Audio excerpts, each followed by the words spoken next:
এক ব্যক্তিকে যদি তুমি জুলুম করলা, হাসরের ময়দানে ওই ব্যক্তি দাঁড়ায় বলবে, মাওলা এই ব্যক্তি আমার উপরে জুলুম করেছিল, যদিও আমার আপন ভাই আমি আব্দুর রহিম, ও ছিল আব্দুল করিম, ও আমার উপরে জুলুম করেছিল।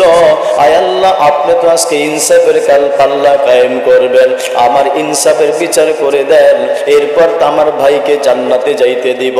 আল্লাহু আকবার। ওই ব্যক্তিগণ, ওই শ্রেণীর ব্যক্তিগণ যারা অপরের হককে নষ্ট করে ফেলতো, জালেমগিরি করে জুলুম করত, আল্লাহু আকবার। মুসলমান ভালো করে মনে রাখবেন, যেই দেশের মানুষ জালেম তারা অবশ্যই জুলুম করার কারণে জালেম হয়ে যাবে।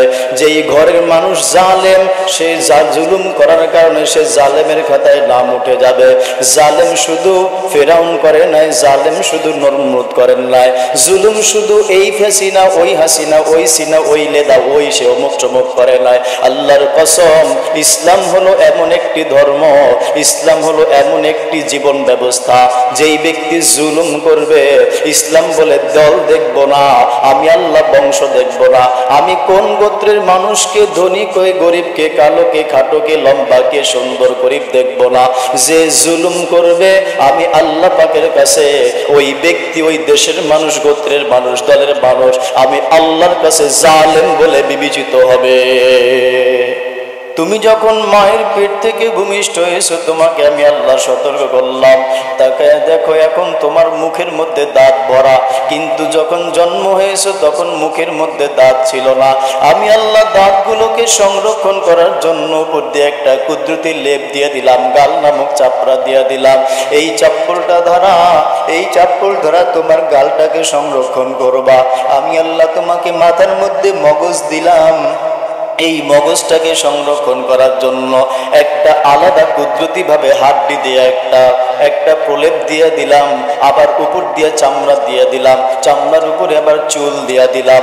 আমি আল্লাহ যত দামি জিনিসটা তোমাকে দিয়েছি বান্দা, অফি আনফুসিকুম আফালা তুবসিরুন, ও বান্দা নিজের দিকে নিজে তাকায় দেখো, আমি আল্লাহ তোমাকে দামি দুইটা নিয়ামত দিয়েছি, এর মধ্যে দুইটা হলো চক্ষু। ওই চক্ষুটাকে কপালের মধ্যে দিলে কয়জনের চক্ষুটা ভালো থাকতো? আল্লাহ বলেন না, জিনিস যেহেতু দামি, হিফাজত করার জন্য আমি আল্লাহ তোমাকে একটা ক্যাপাসিটি দিয়ে দিলাম। আমি আল্লাহ কুদরতি হাত দিয়া চক্ষুর জায়গাটা একটু গর্ত বানাইয়া ওই জায়গার মধ্যে মার্বেলের মতন দুইটা চক্ষু দিয়া দিলাম। এরপরও বন্দা আমি ক্ষান্ত হই নাই, আমি আল্লাহ তোমাকে ছেড়ে দেই নাই। এই দুই পাশে আবার একটা শাটার লাগাই দিলাম, আকস্মিক কোনো বিপদ আসবে, বন্দা চক্ষু নামক শাটারটা তুমি নামায়া দিবা, তুমি ব্যবহার করবা।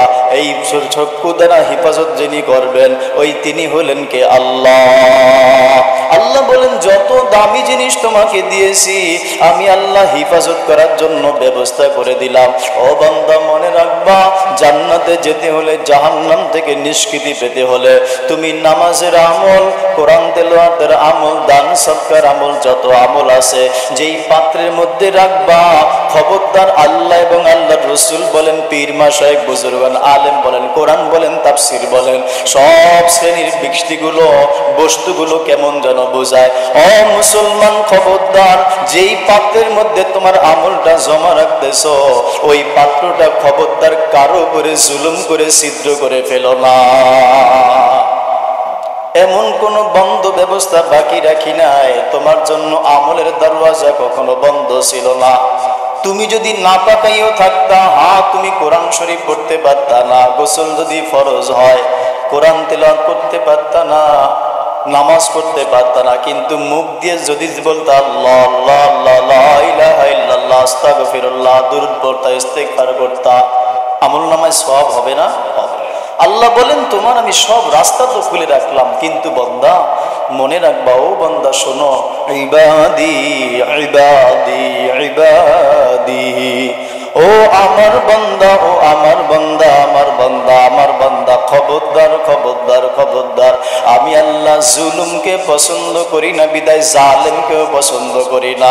তুমি কারো উপরে জুলুম করবা না, আমি আল্লাহ আল্লাহ পাকের সাথে কাউকে শরীক করবা না, নিজের নফসের উপরে জুলুম করবা না, কোন ব্যক্তির উপরে মাখলুকের উপরে জুলুম করবা না, আমি আল্লাহর সাথে কাউকে শিরিক করবা না। ওই ব্যক্তি যে মানুষের উপরে জুলুম করেছিল, মানুষের হককে দুনিয়াতে আদায় করতে পারে নাই, এমনকি শহীদের সব গুনাহ আল্লাহ মাফ করে দিবেন ইল্লাদ দাইন, কিন্তু মানুষের হকটা এটা মাফ করবেন না। আল্লাহ এই জন্য বলেন, বান্দা খবরদার জুলুম করবা না। ওই ব্যক্তি আমলের পাহাড় নিয়ে হাসরের ময়দানে উঠবে। এইবার মানুষের হক দিতে দিতে দিতে দিতে দিতে দিতে তার সব আমল শেষ হয়ে যাবে, কিন্তু তার দেনা এখনো দেওয়া বাকি থাকবে না। আল্লাহ রব্বুল আলামিন আহকামুল হাকিমিন সেই দিন বলবেন, ওরে জালেম, এই হাসরের ময়দানে এক চুল পরিমাণ তুই সামনে আগাতে পারবি না। প্রত্যেকটা সেকেন্ডের প্রত্যেকটা জিনিসের প্রত্যেকটা আমি আল্লাহ পাকের নিয়ামতের হিসাব দিবি। বিশেষ করে আমি আল্লাহ পাকেরটা তো দিবি, আমার বান্দার উপরে কেন জুলুম করেছিলে সেই জুলুমের জবাব আজকে দিয়া যাবি। তার আমলনামা দিতে দিতে দিতে, মানুষকে দিতে দিতে, ভাইকে দিতে দিতে, স্বজনকে দিতে দিতে, দোকানদারকে দিতে দিতে, পাওনাদারকে দিতে দিতে সব আমল যখন শেষ, এইবার আল্লাহ বলবেন তোমার আমলনামা এখন খালি। আল্লাহ বলবেন যদিও আমলনামা খালি, কিন্তু আমার বান্দার বদলা আজকে দেওয়া ছাড়া তোমার উপায় নাই। ও মুসলমান ভাই আমার, এই জন্য ইসলামী সঙ্গীত আইনুদ্দিন আল আজাদ গেয়ে গেছিলেন আজ থেকে কয়েক বছর আগে, এত টাকা রাখবা কোথায়, কাফনের তো পকেটে নাই। দুনিয়াতে ৯-৬ কইরা কামাইলা কত টাকা কামাই, বান্দা ভেবে দেখো, যখন তুমি মাটির নিচে যাইতেছো কাফনের তো কি নাই, কাফনের তো পকেট নাই, ওইখানে কেমন করে তুমি ঋণকে পরিশোধ করবা?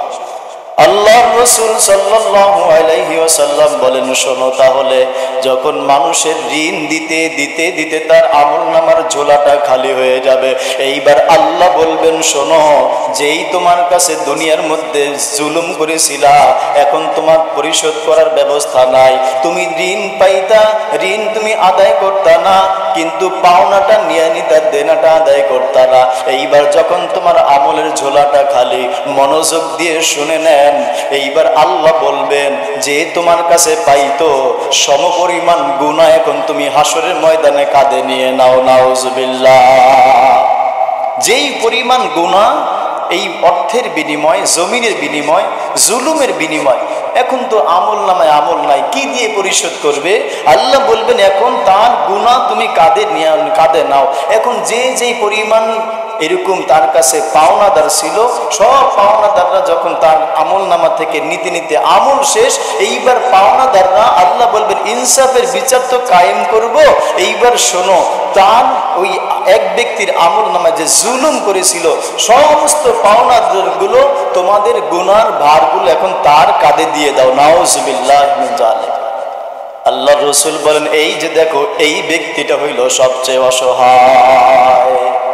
হাসরের ময়দানে কত আমল নিয়ে উঠলো, কিন্তু পক্ষান্তরে তাকে জাহান্নামী হয়ে যেতে হলো। এই জন্য মুসলমান ভাইরা আমার, আল্লাহু আকবার, মুসলমান কখনো জুলুম করতে পারে না, জালেম হতে পারে না। এখন আসেন, আমরা বাঁচবো কিভাবে? বয়স হওয়ার পরে, ইচ্ছাই হোক অনিচ্ছাই হোক, যাদের এরকম লেনদেন হয়ে গেছে, এখন আমাদের বাঁচার রাস্তা হলো মোটা মোটা মৌলিক রাস্তা হলো 5টা। কয়টা ভাই? 5টা। কথাগুলো বুঝতেছেন ভাই আমার? 5টা বিষয়ে আমি বাঁচতে পারবো। 1 নাম্বার হলো, যে আমার কাছে হক পায়, কোনো কৌশলে তাকে হকটা আদায় করে দেয়া। বুঝতে পারছেন ভাই? যদি ভাইয়ের মধ্যে হয়ে থাকলো, ভাই ভাই ভাই তোমার একটু হক পাইতা, নাও, নিয়ে নাও। যদি চাচা ভাতিজা হয়ে থাকে, দিয়ে দেন। স্বামী স্ত্রীর মধ্যে হয়ে থাকে, দিয়ে দেন। প্রতিবেশী, আত্মীয় স্বজন, যার সাথে যার হয়েছে, একে হকটা আপনি যেই করে হোক আদায় করে দেন, তাহলে আপনার হকটা আদায় হয়ে গেল। ভাই কথাটা বুঝতে পারছেন? এইটা জিম্মাদারি কি আমার? দায়িত্ব কি আমার? প্রত্যেক ব্যক্তির প্রত্যেকের দায়িত্ব। যার উপরে যে জুলুম হয়ে গেছে, যে যার কাছে হক পাওনাদার, তাকে আপনি আদায় করে দেন। তবে ইসলামটা তো হলো এত সুন্দর, এত সুন্দর। ইসলাম বলে, তুমি এখন এই কথা বলা লাগবে না, আমি তো হজ করে আসছি, হাজী সাহেব আমি তো জুলুম করছিলাম, এই নাও তোমার পাওনাটা আমি এখন এখন দিয়ে দিলাম, আমি তো তাবলিগে গিয়েছিলাম, আমি তো চরমনায় গিয়েছিলাম, আমি তো এখন ওই অমুক পীরের কাছে গিয়েছিলাম, আমি তো এখন থেকে নামাজি, তোমার উপরে হকটা আমার ছিল, এই নাও আমি তোমার হকটাকে আদায় করে দিলাম। ইসলাম তো হলো এত সুন্দর। বলে কিছু সমাজে দুষ্ট লোক থাকে, দেখেন না, যারা নেক কাজ করে এদেরকে খোঁচা দিতে আর দেরি করে না। বলে ও অমুকে 5 ওয়াক্ত নামাজ পড়লে কি হয়েছে দেখছো, এখন ধরা পড়ছে, 2021 সালে আমার কাছ থেকে বাটপারি করে নিয়েছিল, এখন দিতে আসছে। এই জন্যই বলি নামাজ পড়ে কি হবে, নাউজুবিল্লাহ বলেন না। নামাজ পড়ে কি হবে, সে নামাজ পড়ে না, সে বড় গর্ববোধ করতেছে। নামাজ পড়লে কি হবে আর না পড়লে কি হবে, আজ ভি জানা কাল ভি জানা, জানা তো একদিন হায়। आज भी जाना कल भी जाना, जाना तो एक दिन है। जाने वाले सब जाएगी, रहने वाले कौन है। ও আল্লাহর বান্দা, আজ তুমি দুনিয়া থেকে বিদায় হও, কাল হয় হও, কিন্তু একদিন তোমাকে দুনিয়া থেকে বিদায় হতে হবে। কেউ তোমাকে সঙ্গ দিয়ে দুনিয়ার মধ্যে রাখতে পারবে না। তাকায় দেখো ফেরাউনের দিকে থাকতে পারে নাই, তাকায় দেখো কারণের দিকে থাকতে পারে নাই, তাকায় দেখো সেই ইতিহাসের পিছনে জালেমদের দিকে থাকতে পারে নাই। তুমিও দুনিয়ার জমিনে থাকতে পারবা না, কিন্তু যাওয়া তো একদিন লাগবে। আল্লাহর বান্দা নবীর উম্মত, দিলকে জিজ্ঞাসা করে দেখেন, কবরের নিচে যাব, কি সামান নিয়ে আমি রওনা হইলাম, কি নিয়ে যাইতেছি আমি।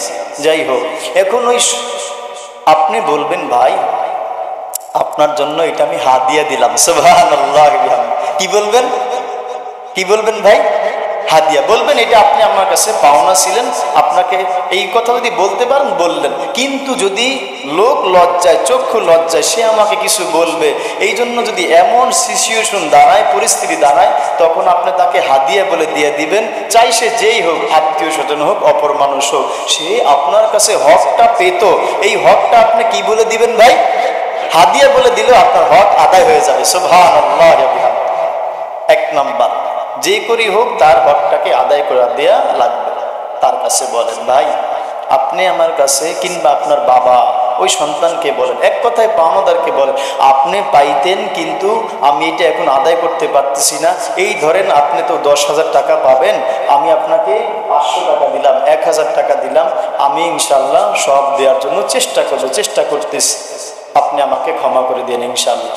যদি সে বলে, পাওনাদার বলে অথবা তার পরিবার বলে মৃত্যু হয়ে গেলে, যে ঠিক আছে আপনি যা দেয়ার দেন, এরপরে বাকি অন্যগুলোর জন্য দাবি নাই।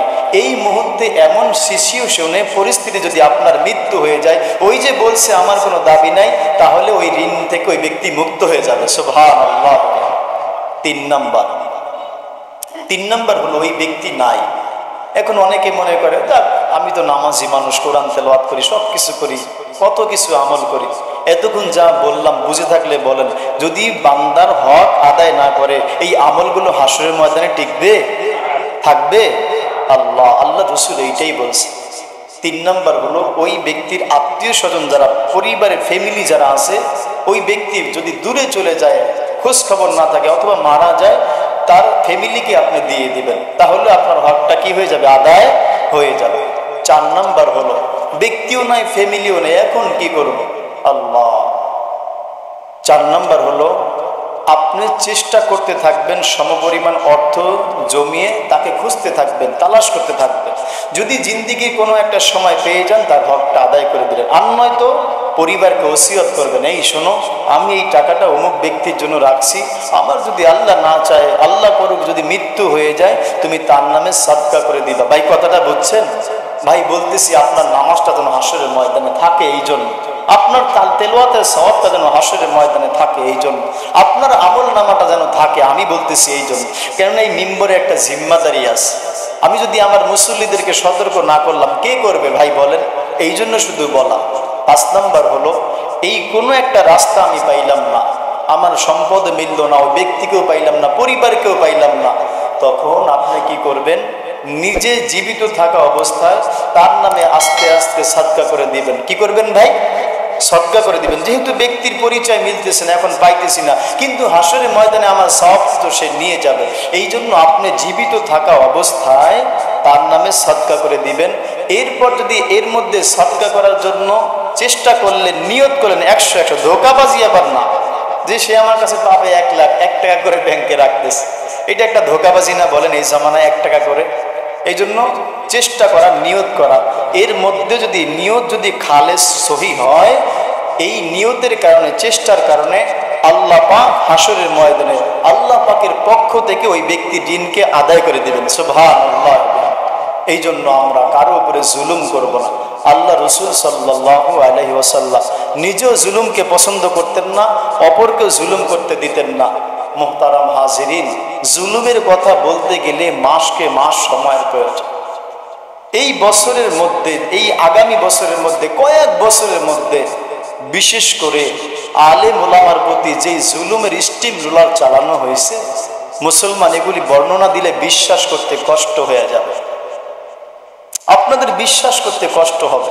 গত 2 জুমায় আগে আমি একটু আপনাদেরকে ইঙ্গিত করেছিলাম, মনে আছে না, যে আমার বিরুদ্ধে কোনো জালেম এসে কিছু বলবে, ওকে মসজিদের পিলারের সাথে বাদ দিয়ে বলবেন হুজুর আসবে শুনবো, যদি তুমি প্রমাণ করতে পারো হুজুর এই দোষে দোষী, তাহলে তোমার সাথে আমরা বিচার করবো। কথাটা বুঝছেন ভাই?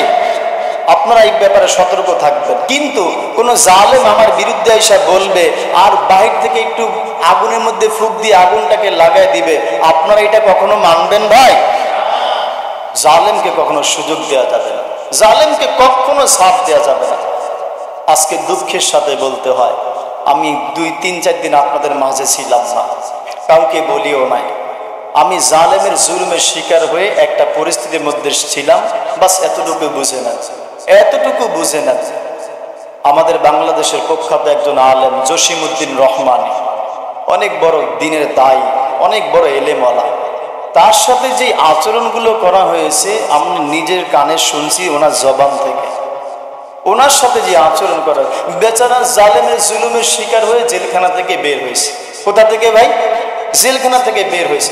ওই জেলখানার মধ্যে, জেলখানার পাশে আমি নিজের চোখে দেখা বড় বড় সিসি ফুটেজ আছে, গেটের মধ্যে আছে, জানালার পাশে আছে, রাস্তায় আছে, জেলখানা ঢুকতে যে প্রধান ফটক গেট ওইখানে আছে, প্রত্যেকটা জায়গায় জায়গায় সিসি ক্যামেরা আছে, দামি দামি সিসি ফুটেজ।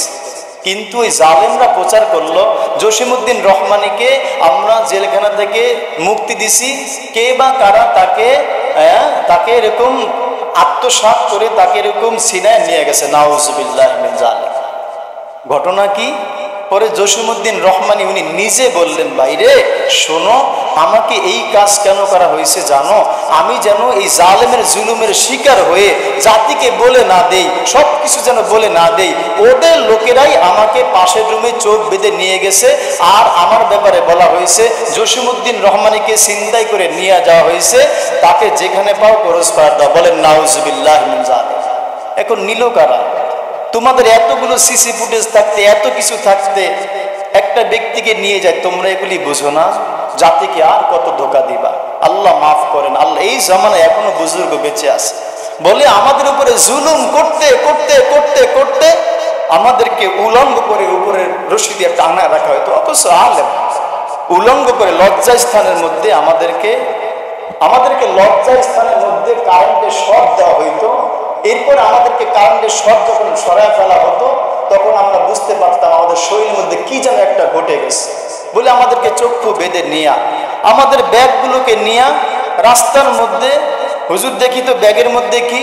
হ্যাঁ ভাই দেখেন, ব্যাগের মধ্যে দেখা যায় একটা মেসওয়াক আছে, একটা তসবিহ আছে, একটা রুমাল আছে, একটা জামা আছে, কোথাও সফরে যাইতেছে। ব্যাগটা যখন পুলিশ চেক করলো, র্যাবের ওইখানে নিয়ে গেলে চেক করা হলো, ব্যাগের মধ্যে কি? যা বললাম তাই, লুঙ্গি, মেসোয়া, গামছা আর একটা রুমাল। কিন্তু যখন ব্যাগটা চেক করার জন্য প্রধান গেটের মধ্যে ঢুকে তদন্ত করে ওখানে নিয়ে যাওয়া হলো, প্রধান অফিসারের কাছে এসে বলতেছে, দেখেন স্যার, তার ব্যাগের মধ্যে লোহা, তামা এই সমস্ত সংযুক্ত পাওয়া গেছে। নাউজুবিল্লাহ। আমরা আলেমরা বললাম যে ভাই এটা কোন ধরনের আচরণ? একে একে পুলিশ চেক করলো, র্যাব চেক করলো, তখন এইখানের মধ্যে কিছু পাওয়া গেল না। এখন এই ব্যাগের মধ্যে কি করে আসে? অফিসার বলছে, তাহলে আপনি কি বলতে চান তারা রাখছে? আমরা আমাদের আলেম ভাইরা বললো, আরে ভাই আমরা কি বলছি আপনারা রাখছেন? এখন তারা বলতেছে আপনার সাথে যেই খাদেম ছিল ওরা মনে হয় রাখছে। সার্কাসের কোনো শেষ আছে? জুলুমের কোনো শেষ আছে? তাকে নিয়ে বাস রিমান্ডে দেওয়া হলো, চক্ষু বেঁধে রিমান্ডে দেওয়া হলো। এইগুলি বলতেছি কিছুদিন আর অনেক আগের কথা, আপনারা তো বুঝেই ফেলছেন। এই যে জুলুম, আল্লাহ মাফ করেন, আল্লাহ মাফ করেন। আমাদের ছাত্র ভাই হাতের নখগুলোকে টেনে উঠায় ফেলছে, প্রত্যেকটা নখগুলোকে উঠায় ফেলছে কারেন্টের শর্ট দিয়ে। ওরা সিগারেট খাইতেছিল, বিড়ি খাইতেছিল, ওই বিড়ির পিঠটাকে জাজরা বানায় ফেলছে। কি অপরাধ তাদের? দিন মানত দিন অনুযায়ী চলতে এই জন্য, এই ছিল তাদের অপরাধ। জালেমদেরকে আল্লাহ হাসরের ময়দানে কি অবস্থাটা যে করবেন, মাঝে মধ্যে ভাবলে অনেক কষ্ট লাগে। এই পবিত্র মিম্বারে বসে বলতেছি, 1 বিঘা জায়গার মধ্যে শুয়েছি, মাত্র 1 বিঘা জায়গার মধ্যে শুয়েছি, এইভাবে কাজ করে। ওর পুরো শরীরটা মনে হয় অবৈধ নেশা পানিতে ভরা। পাশে যেটা শুয়েছে, আর এক পাশে একজন মোটা ব্যক্তি শুয়েছে। 1 বিঘার জায়গার মধ্যে শুয়েছে, এরকম কোনোভাবে কাজ হয়, কিন্তু নিজের চোখে তো যা দেখার দেখছে। আমাদেরকে কত হুমকি দেওয়া হয়, ধামকি দেওয়া হয়, বলে যে বেটা তোর মতো একটা জানকে ফেলাই দিলে কি হবে, বলেন না নাউজুবিল্লাহ। একটা জানকে ফেলাই দিবা, আমরা কি তোমাদের জালেমের জুলুমের ভয় করি নাকি? আল্লাহ যতদিন জমিনে বাঁচায় রাখবেন, এইখানে যতদিন রিজিক রাখছেন, হক কথা বলেই যাবো, যে যা বলে বলো, কি হবে? হক কথা আমি বলবো, কে আসে কি যায়। আলহামদুলিল্লাহ আপনাদের মসজিদের মহল্লার মানুষ বলছে, হুজুর আপনি হক কথা অবশ্যই বলবেন, কার পিঠ দিয়ে গেল কার পেট দিয়ে গেল এইটা আমরা কখনো পরোয়া করবো না। আমাদের নারায়ণগঞ্জবাসী, বিশেষ করে আমাদের এই মহল্লাবাসী, এরা হকের উপরে সর্বদা আছে, ইনশাল্লাহ কিয়ামত পর্যন্ত থাকবেন তো ইনশাআল্লাহ। আমি থাকি আর যে থাকে, জালেমের পক্ষে কখনো আশ্রয় নেবেন না।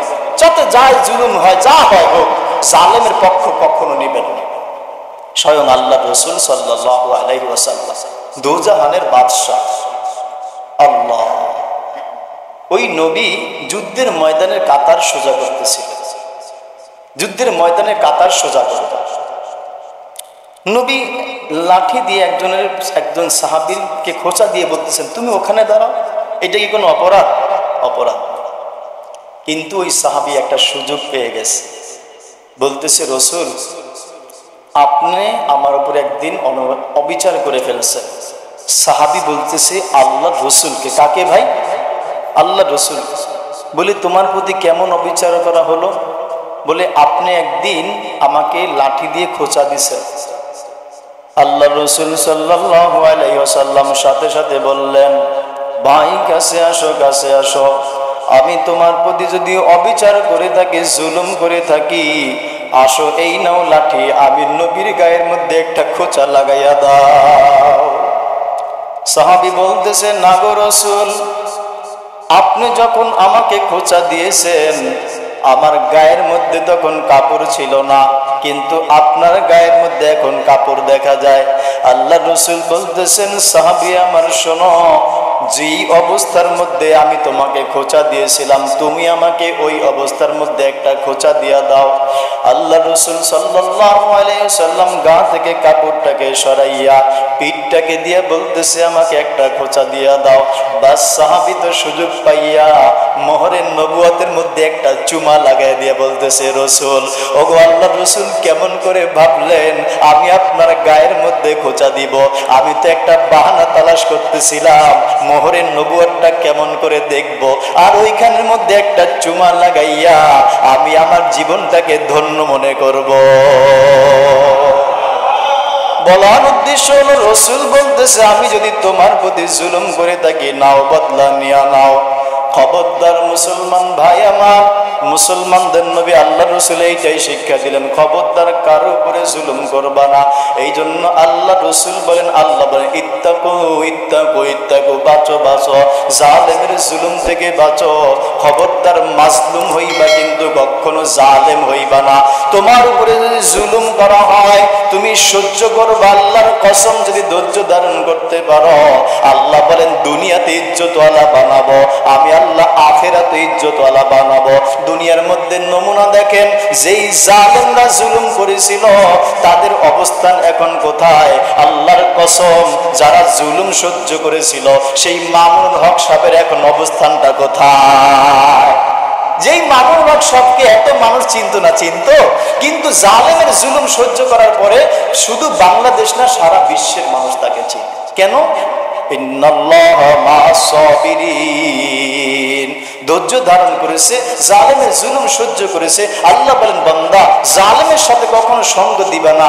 আল্লাহর বান্দা নবীর উম্মত জালেমের সাথে যদি সঙ্গ দেন, হাসরের ময়দানে দেখবে কি তার আমল নামায় টেন্ডারবাজির গুনাহ, তার আমল নামায় ফেন্সিডিলের গুনাহ, অস্ত্র মামলার গুনাহ। ওই ব্যক্তি হাসরের ময়দানে বলবে, আয় আল্লাহ, আমি তো টেন্ডার কাকে বলে চিনি না।